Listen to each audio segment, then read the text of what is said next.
Shriram Samarth. 27 April.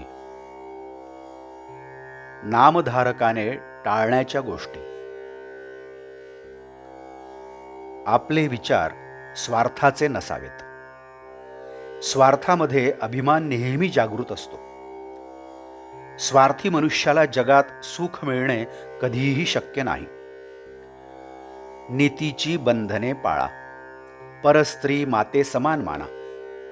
प्रपंचात एक पत्नी व्रताने राहणारे गृहस्थ लोक ब्रह्मचारीच होत. परद्रव्याची अभिलाषा धरू नका. त्याला विष्ठे समान माना. दुसऱ्याच्या पैक्याचा अभिलेष धरण्यात आपला किती घात आहे याची नुसती कल्पनाच केलेली बरी. परस्त्री परद्रव्य यांच्याप्रमाणेच परनिंदा ही अत्यंत त्याज्य गोष्ट आहे. परनिंदेने न कळत आपण आपलाच घात करीत असतो. परनिंदेमध्ये दुसऱ्यांच्या दोषांचे चिंतन होत असल्या कारणाने ते दोष आपल्याकडे येत असतात. या सर्व गोष्टी सांभाळून तुम्ही नाम घ्या. नामाचे प्रेम तुम्हाला अगदी खात्रीने येईल. हे सर्व करीत असताना तुमचे आई वडील, बायको मुले यांच्या बाबतीत असलेले कर्तव्य करायला चुकू नका आणि त्या कर्तव्यात आसक्ती राहू देऊ नका. कोणत्याही मोबदल्याची अपेक्षा न ठेवता केलेले कर्म हे कर्तव्यच होय. ते कर्तव्य सांभाळून नीतिधर्माने वागून आपला प्रपंच करा आणि भगवंताचे स्मरण ठेवा.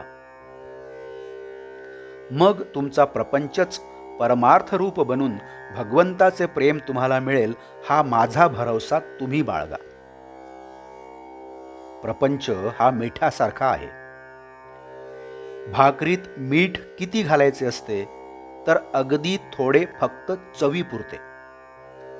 परंतु आपण मिठाची भाकरी करतो आणि त्यात परमार्थाचे चिमूटभर पीठ टाकतो, मग ती भाकरी खाता येईल का? खरे समाधान मिळाल्यावर मनुष्य खेळासारखा प्रपंच करतो. त्यामध्ये तो वर चढला किंवा खाली पडला तरी सारखाच राहील. दुसऱ्याने डाव टाकल्यावर तो आपणही डाव टाकील. पण डाव हरला किंवा जिंकला तरी त्याची त्याला पर्वा राहणार नाही. प्रपंचात अनेक वस्तू आहेत, पण भगवंताजवळ एकच वस्तू आहे. प्रपंचात कितीही वस्तू आणल्या तरी त्या पुऱ्या पडत नाहीत, कारण एका वस्तूच्या आणण्यामध्येच दुसऱ्या वस्तूच्या आणण्याचे बीज आहे. पण भगवंताचे तसे नाही. भगवंताची वस्तू एकदा आणली की पुन्हा ती आणायला नको.